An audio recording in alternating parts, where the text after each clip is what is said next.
Okay, and we're live. It's all hands to the pump. When there's a crisis, there's only one man to call. Benjamin Bloom. How are you, mate? I'm in that, that gif of Steve Carell in The Office, and he's running around going, "It's happening, it's happening." That's what a content creator does when someone gets sacked, isn't it? Can I tell you a quick little anecdote to make you laugh, Dan? So my missus was furious that Bake Off got preempted for the England football on Tuesday, right? Oh, right, So I said, you go. "Don't worry, darling, we're going to sit down and we're going to watch it on Wednesday night." And I had my phone in my hand, and Richard Corley, the Millwall journalist, was and it said 27 seconds ago, Rowett leaves Millwall. And do you know what I actually did? And this can go into our conversation. I double took. I checked it wasn't a fake account. Yeah, that's happened before. And we can talk about different types of surprise. And I said in my own video today, I'm not surprised that this has happened. You and I have discussed over the years the tension between what the fans want and what they were given. Fine. I am surprised that it went in the international break 3 days before. It's only the block's only 5 games until the next international break. So I did find that a little bit curious. But, as I'm sure we'll go on to discuss, this is not something that's come without a warning, is it? No, I mean, the majority of the fan base will be happy, and there is on the screen the reason we're here today. Of course, Gary Rowett leaves Millwall Football Club by mutual consent late last night. I think you said in your video as well, I'll put the link to your video in the description. Thank you. We've already posted it on our socials. You said in that, only a 4-block game and starting off with or 5 games with a 3-game week as well. Yeah.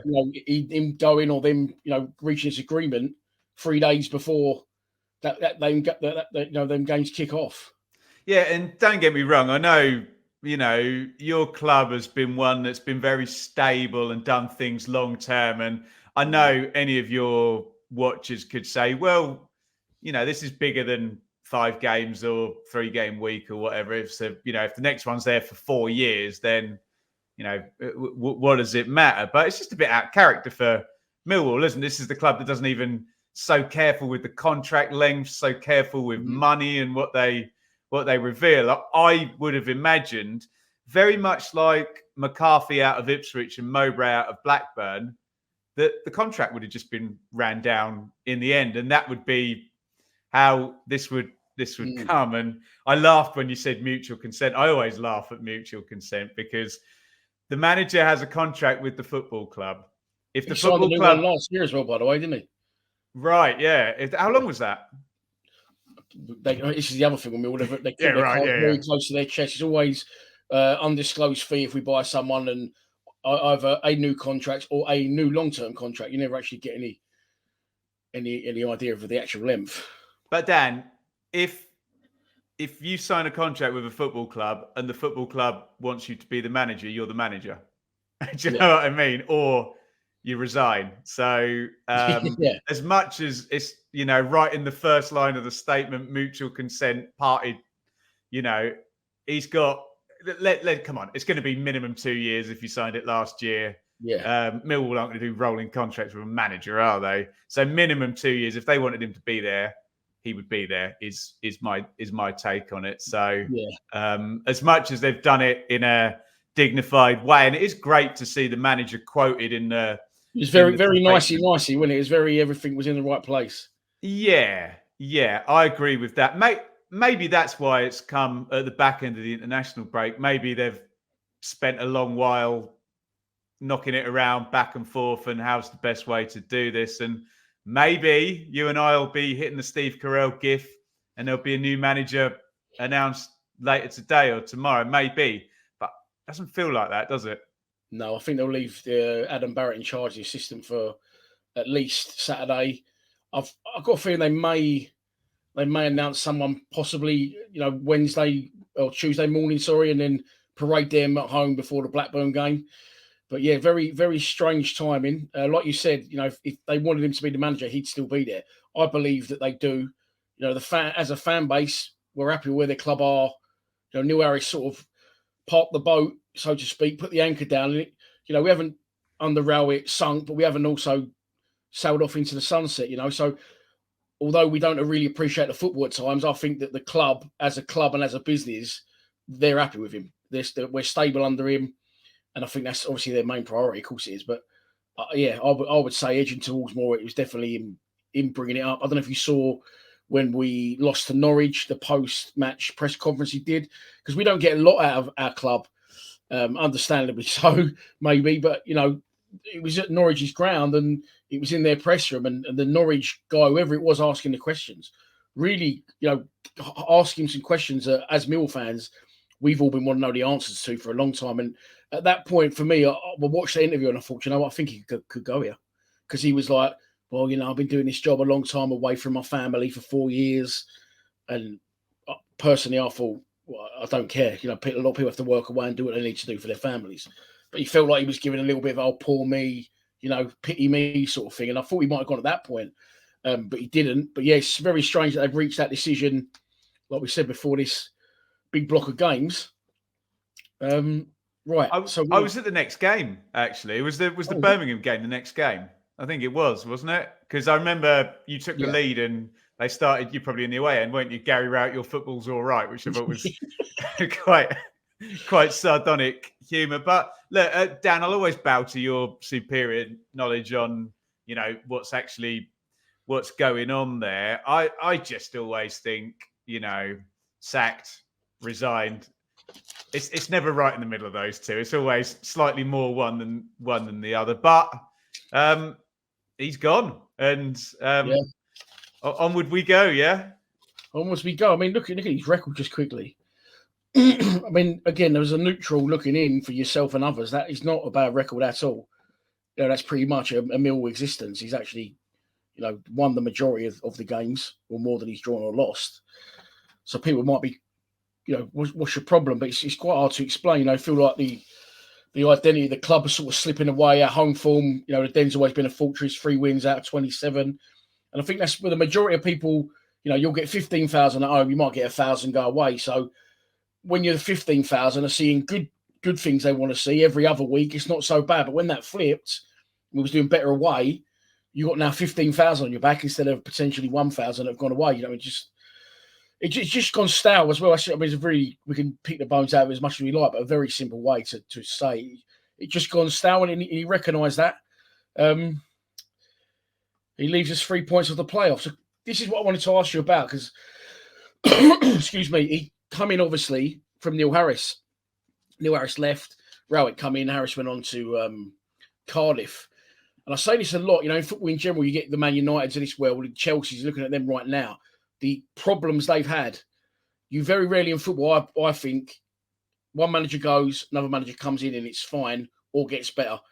They usually capitulate, in my opinion, and you find these teams will bounce around 4 or 5 managers, and that hasn't happened on this occasion. So I think the next appointment, I think, is so vital. Oh my God, isn't it? I was talking about that earlier. And I mean, it's interesting because if you think Harris and what he bought, Rowett was actually a good guy to follow Harris, wasn't he? Because Harris bought energy, front foot, aggression, 4-4 effing 2. So I guess if you kept some of that and added, I mean, some of your people will suggest it's his only strength, but his big strength was organisation, shape, being hard to beat.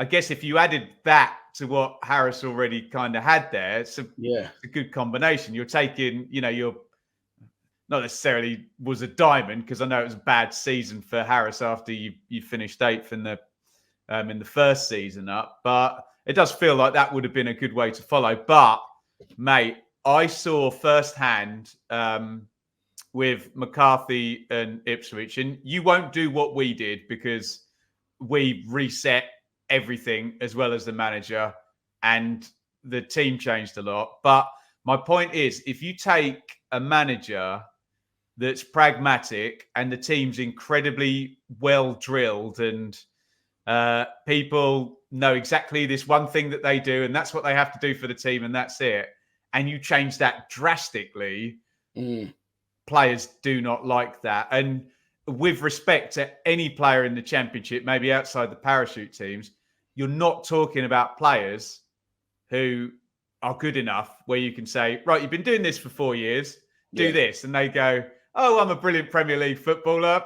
Yep, I got that. That's sorted. They're championship players. Do you know what I mean? Yeah. So this has to be, this has to be done so smartly, and any kind of jump that's too big, the trend will be down and you'd have been better off him staying. And that's the risk, that you actually make it worse rather than better. Well, I said this last night. I said, people like me, especially who's put myself out there, and other people that have their own chats, and we just need a different manager because they can get this team doing this and that.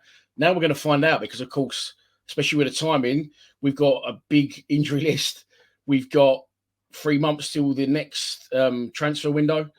So it's going to be difficult for whoever comes in to try and implement what he wants to try and implement. It's going to take time. And I think the fans will be on board, but I think they're glad of the change. It's just sort of I agree with that. Yeah, and like you said as well, Rowett did this a lot when he came in. He said, I remember watching an interview with him, and we lost the game at home, and he said, "Well, look, I want players that can play a certain way, and at the minute these aren't my players, and they can't play that way." Can't say that after 4 years, Dan. No, but then that's what I'm saying. This was very early on. He said, this. So he's like, oh, fair enough. They harass his players, and he changed a lot of players. We've actually got a good squad of players now.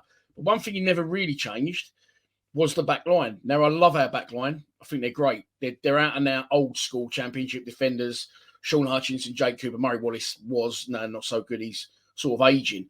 But those boys, they cannot play out the back. And a lot of teams now build their foundation of popping from the back, don't they? So, I don't know. He sort of changed a lot and went a lot more structured and defensive. And they sort of forgot when they crossed the halfway line. It honestly looked like at times they forgot what they're supposed to be doing and just come back and knock it round the back. But you got Cooper and Murray Wallace. We say love them as defenders, knocking the balls out of play. So I don't know whether that was a factor in it. Just thinking, look, these boys are in and they're always going to be in, and we can't afford to replace them. So it will be very interesting to see what the next manager brings in his ethos, if you like. Yeah, I would totally echo that. And, I've been reading the comments on the video I did today, and I found one of them interesting because it raised what you just said. And it said the fans told him what we wanted, but he didn't do it. Do you know what I mean? That you give somebody a bit of time. And I think what you're saying, you're not expecting Rio Ferdinand to go and play for Millwall and be, Alan Hansen progressing the ball up the pitch like that. But yeah, there's a halfway house between that and 3-5-2. Get behind the ball, give it to Jed Wallace, give it to Zian Fleming. It's hard, isn't it? When you play pragmatic football, if you win the majority of your games, it's brilliant. Especially when you nick those away wins 1-0 and you score in the last 15 minutes, it's brilliant. But when it's draw, and the home form drops off, it's not the best, is it? No. Of course, just touching it briefly, we lost obviously our chairman as well. His son took over in a tragic circumstances. So it's a big decision being made by James's son, and obviously that's going to, maybe, was it to do more with? I'm saying Rowett, maybe the manager, the chairman saw he's seen what's been going on, and he wants to carry on his dad's good work and take it to a new level. Maybe that could be factored in. Well, I mean, can you even imagine that you lose your father, and your father is so revered, you take over his job and you have a really hard decision. I can't imagine, what kind of. I hope he's got good people advising him, and this is where we step a little bit away from football. And I'm just like, I could not put myself in that guy's shoes. And I know there's a ruthless business side, and life goes on, and there are decisions to make. But can you imagine this thing that your old man's so revered for building, and you don't want to make the wrong decision desperately, but you've got to make a decision because you can't sit on your hands. So I won't comment on that, Dan, other than to say I've got massive empathy for the guy running things now. Yeah, fair enough, mate. Okay, so what we're going to try and do is, obviously there's been a lot of names thrown into the hat. I'm very privy to Millwall ex-players who could potentially be manager. I know in an ideal world, Millwall fans bang that same drum, myself included, where we need someone who understands the club, they know the Millwall way. That's an ideal world. Then there's other managers that we've thrown into the mix, and I'm going to use your superior championship knowledge Good luck with me that. through, talk me through some of these other managers, because I'll be honest, and I've always said this, I don't know too much about them. So I'm going to, by the end of this, hopefully me and you could maybe have a short list for the club to look at of managers. I'm going to just quickly rule, obviously there's so many, so I'm going to rule out the ones that are actually like just stupid. I keep seeing, you might think I'm wrong, I keep seeing people say, get Neil Warnock in, which I would have loved 15 years ago. Get Mick McCarthy back. That's one that we can both. And someone even said in my comments, "Oh, get George Graham back."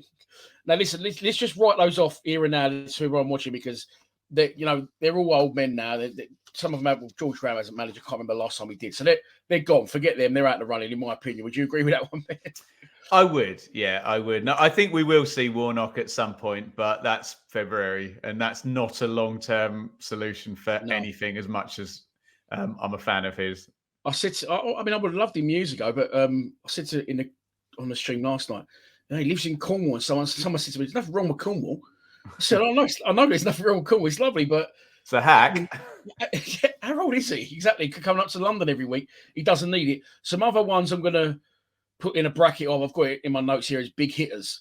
Okay. Now, I'm not saying they're fantastic managers, but I'm saying in terms of wage structure of our club, we could never, ever afford them. And I've put Frank Lampard, people saying Sean Dyche, he's still Everton manager, and Graham Potter. I've put them three in that bracket. I mean, yeah, they're huge names. And I don't know, I think Lampard will be a good manager at some point, but I know he's not covered himself in glory. But yeah, I'm in the no camp. I know. Do you know what? I think Potter might get the England job. Really? Yeah, next summer. You see that? Well, this is what I'm saying. After obviously, the Euros. Yeah, is that something? I don't know. Could be wrong. And on that basis as well, Frank Lampard, he is not going to come and take pelters at the Den for £8,000 a week, because that's probably saying along the lines of what they pay him, is he? So yeah, but Dan, the thing is now, if you've done Derby and you did pretty well, and then had Chelsea and Everton, and then Chelsea next job is going to be a championship job, possibly. Or I guess he's waiting for a parachute team, but Millwall finished 1 point off the playoffs last year, so we're not miles away from the reality. But yeah, that'd be I would have so much respect for him if he took it, though. But I mean, it would be interesting. But I think on the basis of the amount of money he would want to do the job, I don't think. Although he probably only lives up the road, doesn't he? I suppose. But I don't know. I'm ruling them big hitters, I've called them, wage structure wise. Agreed. Yeah. Then I've got in my next trio, and I'm not. You can name as many managers you like in this. I've just put pointless. I think if you appoint any of these managers, you may as well just done everything you can to keep Rowett. And I'm talking about, again, you might know more than me, so I may be wrong. I'm talking about the Gary Monks of this world. I don't know how Steve Bruce keeps getting work, and Chris Houghton. I would agree. Yeah, I would agree. Respect, especially to Steve Bruce and Chris Houghton, who've had huge long careers, but this is not the time or place, is it? No. Okay, so we're getting that list down nicely. One player I haven't mentioned yet, one man, of course, Neil Harris, sacked by Gillingham, unfairly in my opinion, but it just shows the ruthlessness of their manager and their chairman and their ambition. He left Millwall, in my opinion, to keep his legacy intact. He walked away at the right time. Yeah. So he is not going to, I don't think he's going to come back as a first-team manager. People were saying get him back as a striker coach under Gary Rowett. Rowett would have been too proud to a point, and I understand why. We're not scoring goals. I'm going to get the geezer's job who I got, and I'm going to get him into, it may work as a coach, striker coach, but I think Neil Harris, the name is etched in history, and that's done. I don't think he would want it back anyway. I don't think they definitely offer it to him either. I would agree with that.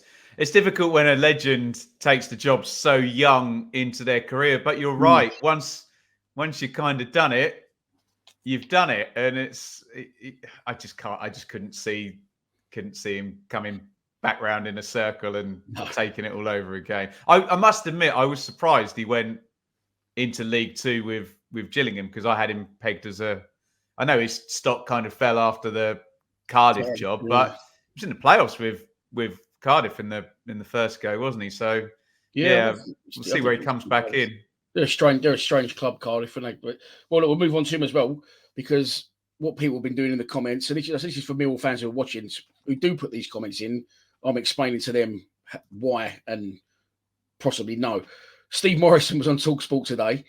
Did you hear it at all? I didn't know. No. So he was talking about that. Actually, I saw him on Sky Sports. They asked him, "Would you put yourself in contention?" They asked him a couple of other questions at the same time. So he answered the other questions and completely blanked it. Of course, again, ex-Mill legend, ex-Cardiff manager, now at Hornchurch. I think he'd be interested, but I don't think that now's the right time to appoint Morrison. I don't think he'll be getting the job either. Clever guy. Part of me thinks he's got to do his apprenticeship. I just knew him and Vincent Tan and Mehmet Dauman at Cardiff. That just felt like an argument just waiting to happen, because he doesn't suffer fools gladly, does he? And that would be a no for me as well. Please, you said that about the doing these apprenticeships. That's going to lead on to someone I'm going to talk about a bit later on, who isn't in the running, probably won't be in the running, but I think personally would be a good job, because I think that we either need to go for 2 or 3 that we'll get to, or if not, try something fresh, new, tried and untested, a young manager who's done their apprenticeship with points to prove. But before that, some other names just going to throw out there for Millwall fans. At one point, I thought they were just literally naming Millwall legends. Stephen Reid, Paul Ifield, Teddy Sheringham, all those people, they don't even manage. There's nothing regarding football. Their jobs aren't in football. So forget them. Now, this is where you're going to come in. Okay. Into your own. Okay. So I've just agreed with everything you said for the last 5 minutes. I'm trying to get through that quick. So this is where you'll learn your onions now. So who can we actually get in? Now, managers I want to ask you about, one particularly because he's quite high up in the running, and other than the fact he just got sacked by Birmingham after a short space in charge, I don't know a lot about John Eustace. So what's he about? Would he be good for our club? Would he have the credentials to please the fans in SE16? Yes, he would. And look, I don't want to throw him under the bus with this first comment, but he is very much, Eustace, in the same mould in terms of make teams hard to beat to begin with. I think there is a bit more under the hood there. There's a good number of years of experience at Kidderminster, and did a good job at Birmingham as well. Leaves them in a good spot. We'll see where they go. Calm, I would think if you're going to go to Millwall, you've got to be one of two things. You've either got to be kind of calm, like a Kenny Jackett or someone in that respect, or you've got to be, I suppose, like Neil Harris was, and play into the chaos and the cacophony. So he would be on that calm side. But I mean that in a good way, because like you said, if you stop being able to use the den to your advantage, it's like, what are you doing? That's such a unique environment. I like Eustace. People are going to say, because he came on our podcast a few weeks ago, that I'm being biased, but I'm not. I'm trying to be objective. I think that would be a good hire. I don't know what your take is. Well, I don't know too much, but I'll be completely honest. From what you just explained at the beginning, it sounds like you're trying to sell me a Rowett like. No, I promise I'm not. My take on this, I'll go ahead before I'll say what I think the manager needs to have that side to them. Definitely, to be able to make the transition across. I don't think you can take somebody, and we're going to talk about a couple of candidates in a minute, who are going to immediately want you to split centre backs, play slowly and methodically out from the back. I just don't think that's going to work with the squad, and the fact that the job's not available with a pre-season to do that. And you can be in all kinds of bother wherever you are in 46 game league. If you crap it 35 games out, you know what happens, and I'm not suggesting for 1 minute that your squad would be the worst 3 in the league, but chaos relegates clubs, doesn't it? And you don't want to make that really bad call and cascade down the table towards the bottom 6, do you? No. Do you think right here, right now, then what we need with the position we're in, with the injuries we got, and how far away the next transfer window is, and the lack of budget we do have, do you think a motivator would obviously suit us more than maybe a master tactician? It's so hard, Dan, isn't it? Because you just wonder whether the day of I know we talked about Warnock earlier, but you just wonder whether the motivators are dying out a little bit. You know, the fact that everybody's got data on everybody. We're doing blooming mental health checks on players to set that they're the right character before they came in. And yeah, of course, a good manager will make a good player great and a bad player all right. But I don't know, you're up against, even in the Championship now, you're up against quite sophisticated systems of play. And obviously Rowett's strategy was to set up to stop them, wasn't it? Yeah, definitely. To counteract them. But I don't know. I would suggest that you need to have someone that can be able to play both sides of that. And there needs to be, because that's the complaint about Rowett, the team shape, great, durability, great, defensively, all of that stuff. Where is it going forward? And I think he couldn't generate and harness the crowd, and I think you need a little bit more of an angry man for that. Possibly, yeah. Yeah, this guy strikes me as one, and I liked him at Sheffield United. He's had a couple of foul attempts since then at Middlesbrough and Watford. I just saw Sheffield United come up with us from League One. Obviously, they won the league. We went up through the playoffs, and then was both in the Championship. They ended up going up again under Wilder, but things haven't worked out for him since. Do you think that Chris Wilder could be the man to fill the hot seat at the Den? If you get the Chris Wilder from the first 3 years at Sheffield United, then the answer's like a resounding yes. But it just seems that feeling with Wilder that was a bit like Harris, I guess. It was his club, it was the right place, the right time, lightning in the bottle, and just wasn't very good at Middlesbrough. And I'd give him a pass on Watford, because you could have probably sent Brian Clough into Watford at the end of last season, and not even he would have got a tune out of it. But I don't know. You just never know with these managers who do something spectacularly good and then nothing. You want to believe, if you're the owner, that manager is still in there that did that. But I don't know. I wonder if the toothpaste is out of the tube there with Wilder, and it was just the right place, right time. And don't get me wrong, he was magnificent. I was saying he was the best English, when they finished 9th in the Premier League from having been in League One. I'm like, give him the blooming England job now, get him in there. But it's just died a death since then. And he would bite back at the Den as well, which but I personally, I don't mind that. Some fans don't mind that. Steve Morrison certainly would as well. Yeah, Neil Harris used to get that quite a lot, and they used having a go at him. And he turned around once and he went, "You don't like it? Fuck off to Palace." Yeah, right. And I'm like, fair play. And some people are like, he can't say that to us.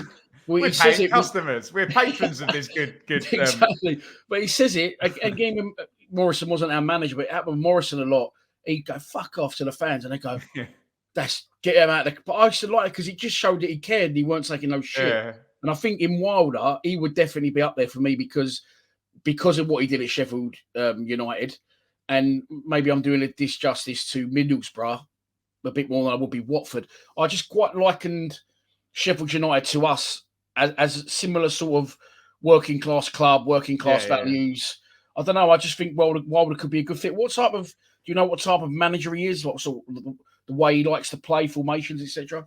So it was the 3-5-2, wasn't it, with the centre halves going around the outside of the wing backs. It's all very innovative at the time. I've never seen anyone coach it since, so I'm not sure whether he would do that. But he is a bit spiky, and don't think it ended too well at Middlesbrough. I think, that would be a reservation. But again, I reiterate that and you framed it very well in that you got promoted with them, and it's like, well, Yeah. there they go. Well, that's why I don't know a lot about other clubs' managers, but we're there, and I'm like, oh, all right, yeah, okay, you're Well, good. like you would have finished above them the first season. I think they were like 11th or something, and you'd have been 8th. But then they finished second the next season, didn't they? We always, the year they went up, was it last season? Yeah, we beat them twice. We always used to get a result against them. Jake Yeah. So I know he wasn't the manager then, but yeah, we often got results against them. But I like him. Another manager I'm going to ask you about, and this will divide opinion amongst Millwall fans. Scott Parker. And I don't know if he, maybe I'm giving him too much credit. Is he going to be in the big hitters category where he's going to be out of our reach financially? Again, brilliant with Fulham. Bournemouth, I think the 9-0 Tonkin at Anfield got him sacked, didn't it? And then he went to Belgium for a little bit of a chaotic few months.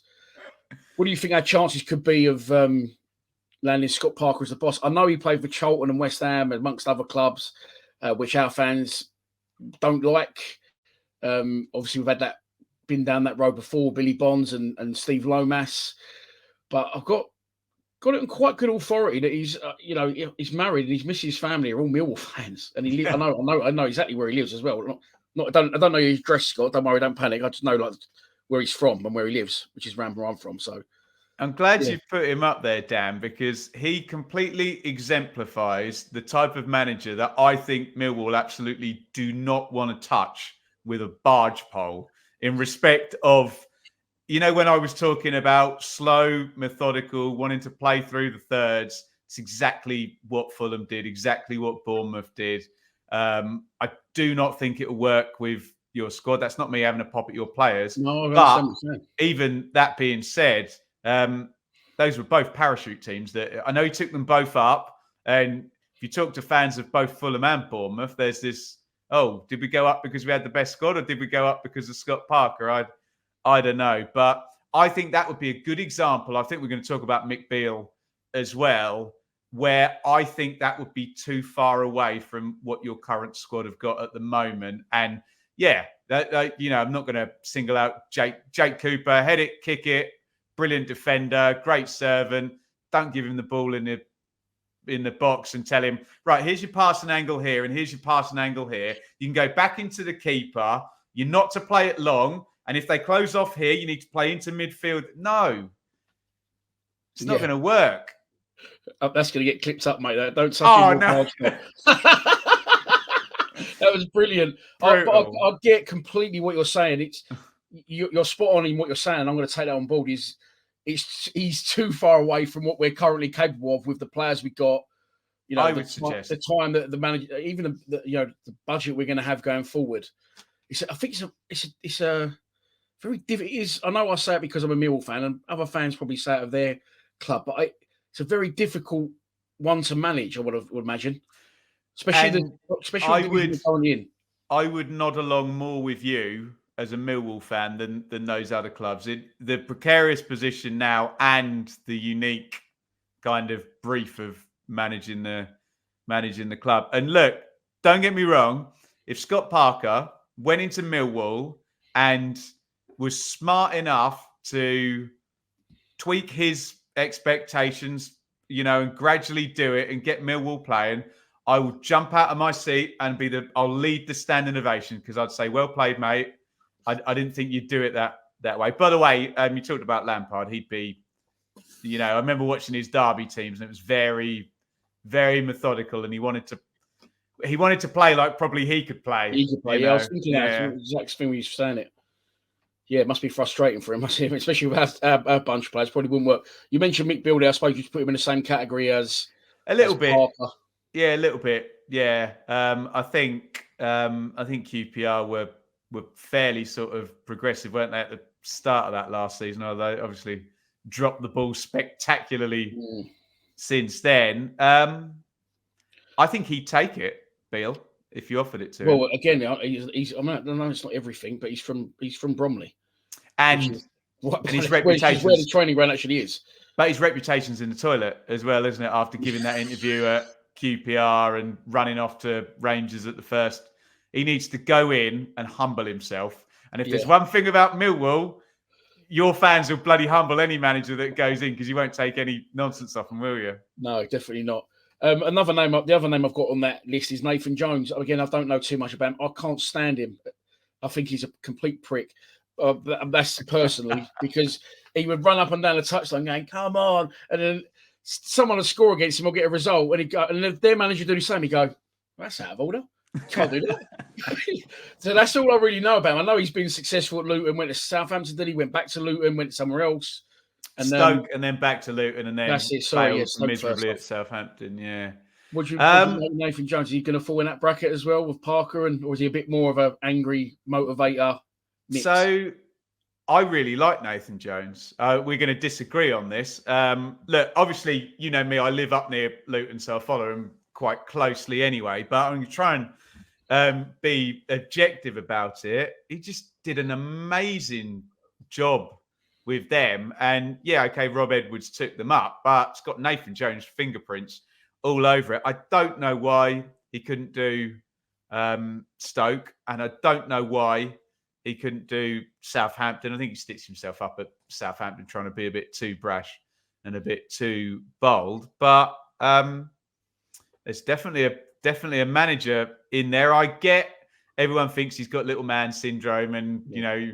I don't care about that. If he gets the job and he'll do a good job, then he'll be giving it to other managers on the side for our benefit. So I'll be all over it then. Don't worry about that. But yeah, just as a manager, I don't know. I think there's something there, and he built the other thing as well. His League One team that went up with Luton. It kind of developed and changed in the Championship. So behind all the snarl and the little man syndrome that everyone kind of references, there's something there. And call me a contrarian, Dan, but I always feel when half the fans love you and you're winding up the other half, I think you're normally doing something right when that's the case, aren't you? So I would get my popcorn out if Nathan Jones became the Millwall manager, because if the two things aligned then, and you got this spiky, horrible manager managing this club that makes it quite inhospitable for away teams to come, and no one likes us, we don't care before and during every game. I don't know. Is it too obvious to say that? I don't know. No, I know what you're saying. Like, I said I didn't like him, but just from what I've seen, he annoys me, which is, he's effective. So he's winning, basically. It would work, wouldn't it, at Millwall? If he was on our side, we probably embrace it and love it. So do you think he would take the job if offered it to him? He's not going to get a parachute job, is he? And again, Millwall finished 1 point outside playoffs last season, and I know Millwall and Luton have got a bit of a history, haven't they? But have they? Again, like you said, working class, no nonsense clubs that would be considered on the smaller side in the Championship hierarchy. No brainer. All right, just throwing it out there. Well, by the end of this show, I want us to have a short list of 3 between me and you. So I want you pick one, me to pick one, and then we'll come to a joint agreement on one. And that's our 3. But before we move on to the last person, or there's actually a couple more, but is there anyone else that I've not mentioned that you think would fit the job? Well, who's currently out of work. Kevin Muscat's top of the betting, but I don't know him as a manager at all. Talk about hating someone. I hated him as a player. God, he was a right S-house, wasn't he? But I don't know about his managerial work. But the guys at the betting companies that put these odds together aren't stupid. Well, luckily, you can have a rest now. You can have a rest because I've got... You've done the due diligence here, I've done it, mate. I've done it. That works out really well, didn't it? Before I get on to him, there's 2 other people I want to mention who are ex-Millwall players. And I said, write these Millwall ex-players out. But these 2 ex-players played on the same side, actually. Both scored the night we beat Arsenal at Highbury in 1995. Do you remember that one? So it's Bruce Rioch. One of them's going to be Mark Kennedy. And one of them's going to be... Oh, God, who's the other one going to be? No, you've beaten me on that. It was Mark Kennedy and Mark Beard. They both scored that night against Arsenal. You might not know too much about Mark Beard, but No, I don't. No. He's a little bit of an outsider for me. I'll quickly cover Kennedy because he was, until last night, about 20 minutes after Rowett left, Mark Kennedy left Lincoln. But it turns out, I think people have made that, added 2 and 2 together and got 5. So I think Mark Kennedy's out the running. He left Lincoln after 3 wins in the last 9. Well, also, Dan, he literally, I think there was a point last season, someone will bring the number up, but at home, Lincoln had played 15 games and drawn 13 of them or something crazy. Jesus. And after everything we just said about Rowett and hard to beat and all of that, I really like Mark Kennedy, great talker. We had him at Ipswich as well, but of course you did, yeah, I'm not sure that that's going to be a goer, but you'll love his press conferences. Can't shut him up. He don't say anything, does he? Are you being sarcastic? Oh no! He's a fast-talking Irishman, Mark. Oh Mark yeah, because Kennedy, I mean, I actually, when I used to do the Soccer M stuff, I did the drill Ipswich years ago, and I used to do the outside broadcast. I used to work on the outside broadcast for the drill. And Kennedy was there, and I was fanboying over him. But he's very softly spoken. He used to be very softly spoken and very, very quiet. But I think he loves the Millwall fans. Yeah, I think the Millwall fans saw that last night. Oh, hang on, Rowett's left. He's left there. Half an hour later, surely ex-player. I don't think that he's in the running. One person I don't think is going to be in the running either. But I think we'd be best off either going with our top 3 we're going to mention shortly. Or if not, go for someone tried and untested. I'll give you that bracket earlier where I labelled it pointless. I just think if you're going to try something away from Rowett and you can't get someone who's top of your list, then I think your next port of call should go for someone who is a young and upcoming and hungry manager. That's Mark Kennedy again. There he is, Mark Beard. Now, he played for Millwall for a couple of seasons, come through the youth academy, played in the side that got to the FA Cup youth final and lost over 2 legs to Man United at Old Trafford, Beckham, Scholes, the Nevilles. And he, by his own admission, he's been a good professional, but he never kicked on to that next level, played for Sheffield United, Southend, AFC, Wimbledon. But what he did was he's gone into coaching, and he's done, as we said earlier, like Lampard hasn't done and Gerrard hasn't done and Morrison hasn't done. He's done his apprenticeship. He's done his time, and he's come through and he's managed a lot of lower league levels. Then he got into coaching, and he did Brighton. That's what he is there. He was Brighton youth team manager. I've done it again. He's Brighton youth team manager for a long time, and he had who's the guy up front scoring all the goals from now the first team, the Irish kid, Ferguson. He had Ferguson.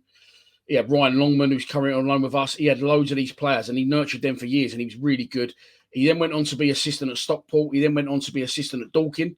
He's a Millwall fan, loves the club. His dad, sadly, is no longer with us. He was a scout for Millwall for years, and he's now manager of Eastbourne Borough in the National League. That's his first actual appointment as a manager.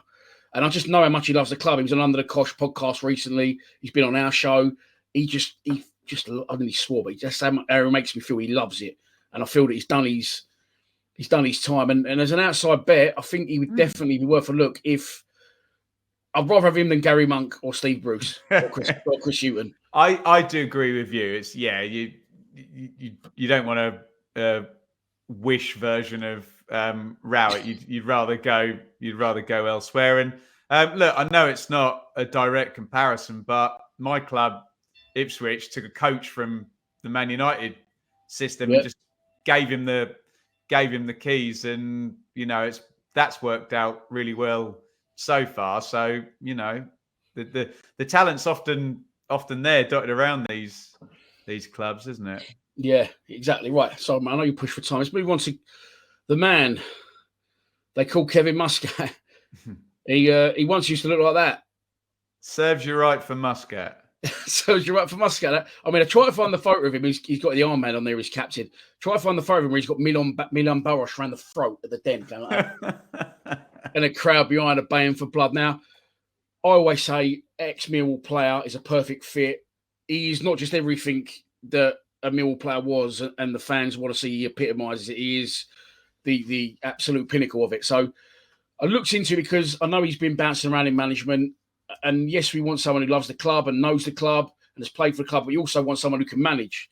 And I found some interesting stuff on this. So he started out, okay, he got the job as Melbourne Victory. He was their manager 2013 to 2019. Now, he got the job, Jim Magilton, another Ipswich link, he had the job very shortly before, and they got rid of him. People around the throat. Yeah. If he could reach, he's only little, wasn't he? He had the job for a very short space of time, but previous to him, Ange Postecoglou was their manager, okay? Really? Okay. Yeah, in his first, it gets better. In his first year, he won a domestic double with Melbourne, yeah? And then in 2017, feels like I'm reading a bedtime story. 2017, Postecoglou got Muscat in to help him coach for the national side, because that's where Postecoglou was then, for the Confederations Cup, right? And then after he left Melbourne, he went and done 6 months in Belgium where he didn't do great, but said that can happen. Asked Scott Parker. And then in 2021, he replaced Postecoglou again. Postecoglou went to Celtic, and he went to Yokohama. Yeah, that's right, Yokohama. So he's followed Postecoglou around. I'm looking at that. His timing's quite good, considering Postecoglou's top of the bloody Premier League at the moment. No, that's why I thought we'd get a story out of this. And he won the J1 league title in 2022. But Postecoglou must like him, and surely he's putting forward. Yeah. So if he's good enough for Postecoglou, as I said, the main man of the minute in English football, really, in management. Then you've got the two double sweet spot there, haven't you? Because he's an ex-Millwall player, but he also ticks your box as up and coming, interesting hire. And I think we've already said you shouldn't just hire someone just because they're interesting, but certainly one that sort of pricks up the attention, doesn't it? And I'm sure he's number one in the betting for a reason that. And there's information that you or I maybe aren't privy to that's led to him being there. So no smoke and fire and all that, yeah. All works, goes up in flames. People were pointing to the fact, he's never managed at any good level, but everyone's got to start somewhere. You can only manage the players you've got. Yeah, that's the gamble. That's the gamble, isn't it? Yeah. That's the gamble. Those people might be right. Those people might not be right. And literally the only way you're ever going to find out is if he gets an opportunity. Exactly. Right. Okay. So all the names we've had, even names we haven't had, you now get to pick one who you think will be the best fit for Millwall Football Club. The best fit. I'll go for Eustace. You're going to go for John Eustace, yeah? You think would be the best fit for Millwall? Well, I just know we're going to get to our three, but carry on. I'm playing tactically here. Well, I thought you was going to say Nathan Jones after all you said about him. And I wasn't potentially on board with him. But could we now agree together that you've sold me on him? Do you think he would also be a good fit? I think he would be a good fit. I think maybe Eustace might be better, but you just sold me on Muscat, so serves you right. Well, there you go. But the third name I was going to say was Kevin Muscat. So Kevin Muscat, John Eustace, Nathan Jones. I think if you've got any one of those three, and you never know how it's going to work out. You never know. Sometimes a manager goes in and you think it's the most obvious home run in the world and they're rubbish. And sometimes David Moyes goes back to West Ham and he's done brilliant, hasn't he? Sometimes you think that's not going to work, and it does. But if I was sat there and that got announced, I'd be like, okay, I can go with that. Let's see where this goes. And it's difficult with new managers because fans skew massively optimistic when it comes to a new manager. We've all been there. Talking to the Birmingham fans last week, they're furious. Why are we sacked? And then Rooney gets announced, and it's like, oh, do you know what? I'm quite excited about this now. So it just, as soon as the new guy goes in, everyone's like, I was like that with Paul Hurst at Ipswich, and he lasted 16 games, and we had the worst team we've had in 100 years or whatever under him. You wind yourself up and get excited, like you said, because it's new and because it's different. So always have that in your mind when you're speaking to fans of a team who's just changed the manager. Yeah, and we'd like to remind everyone watching this that if either of those men or any of those three get the job and it goes wrong, it's not our fault. We're just giving our opinion. And those people are entitled to their opinions too, of course. And it's very easy to sit after the event and, pass judgment, isn't it? But you don't know how any job's going to go. We don't know what the finances are. We don't know what's coming down the pike. We don't know. Sometimes things just line up, don't they? And I always reference Norwich, where you think, oh, this is going down the tube. And all of a sudden they have one amazing transfer window. 3-4 youngsters come through at the same time. The tactics that the managers play in click. This is 18-19. And they went from 13th to 1st and won the league at a canter. And no one would have seen it coming. Nobody. And sometimes it just clicks like that. Could happen to you. Mate. Well, listen, so thanks for joining us again. We're going to agree that your pick was John Eustace. Mine was Kevin Muscat. And jointly, we decided as well that... I think that was more me persuading you than anything else. I'm quite excited. I've now processed it because you're cleverer than me. Hated him, but now what he's about... I don't know as much about Millwall as you do, though. Yeah, that would really... You're supposed to say I'm not stupid. You're supposed to say I'm not stupid.